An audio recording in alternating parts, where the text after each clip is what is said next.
the front man for empire. How Bono's activism serves the powerful. Excerpts from an article by Alan Macleod, in Mint Press News. June 6, 2022. Bono is again in the news for his political activism. At the behest of Ukraine's President Volodymyr Zelensky, the Irish rock star and frontman of U2 traveled to Kiev, where he performed a few songs with Ukrainian soldiers inside the Kreshchatyk metro station to a crowd of around 100 people, most of whom were journalists. After the concert was over, Bono addressed the Ukrainian people through the media, stating, "Your president leads the world in the cause of freedom right now. The people of Ukraine are not just fighting for your own freedom, you're fighting for all of us who love freedom," while also calling for regime change in Russia.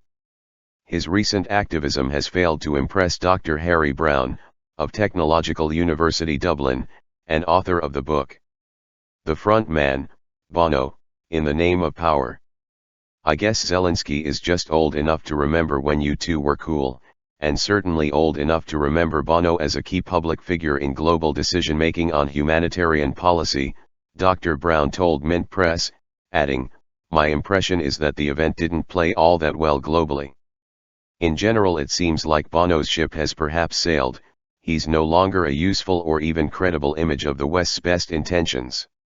This, however, is far from the first time the 62-year-old Dublin native has publicly chosen sides in wars. In 2016, for instance, he accepted Turkish Prime Minister Ahmet Davutoglu's offer to join him on a much-publicized visit to a camp for Syrian refugees near the Turkey-Syria border. Bono extolled the Turkish people's generosity, adding that Turkey's response to the Syrian civil war was a lesson for the world.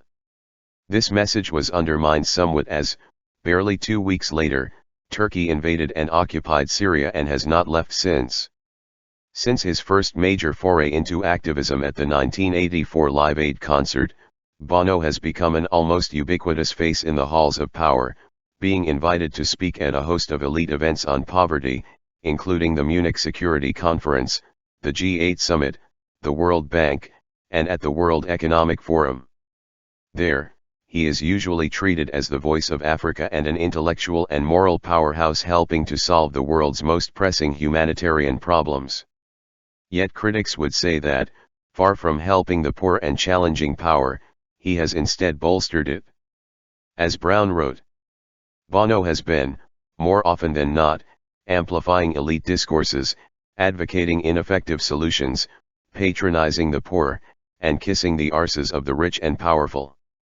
He has been generating and reproducing ways of seeing the developing world, especially Africa, that are no more than a slick mix of traditional missionary and commercial colonialism, in which the poor world exists as a task for the rich world to complete. In this line of work, Bono has gladly rubbed shoulders with many of the most notorious individuals the world has to offer. At the World Bank, he discussed poverty with Paul Wolfowitz, one of the chief architects of the Iraq War. At the World Economic Forum, he told Rwandan genocidaire Paul Kagame and International Monetary Fund chief Christine Lagarde that capitalism has lifted more people out of poverty than any other ism.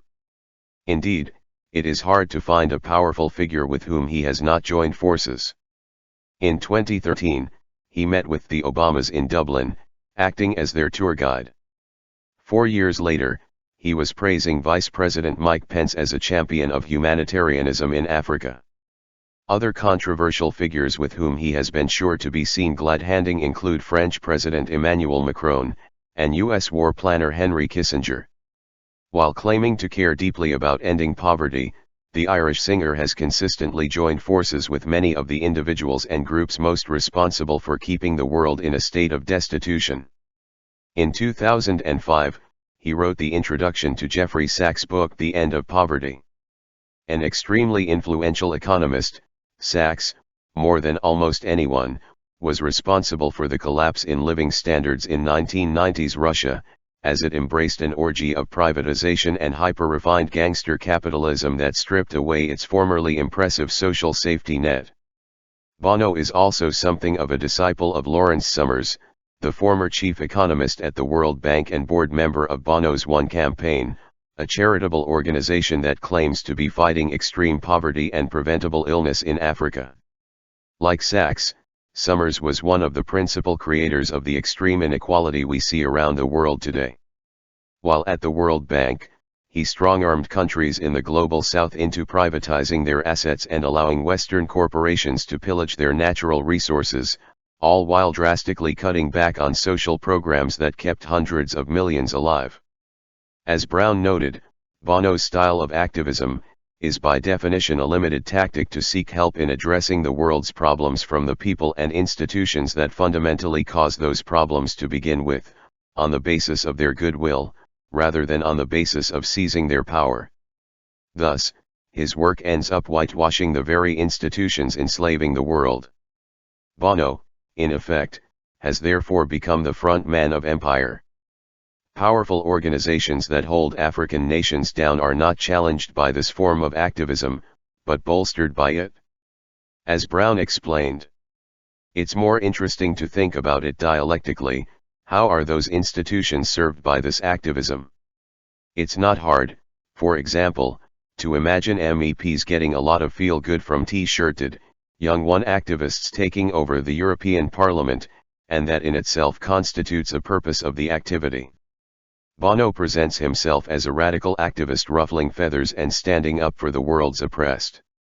In reality, he has not done or said anything in decades that discomforts the political and economical rulers of the world, which is precisely why he is constantly invited into the halls of power. Bono is not a threat to empire, he is its smiling, singing face. Thus, if Bono is speaking truth to power, he is so close to it that he could whisper. And power likes what it hears from him. As Brown said, does Bono's work serve the purposes of some of those who seek financial and ideological domination over the poor world and the rich world alike, and whose interests differ profoundly from those of the majority of us? He may not know the answer himself. But we had better.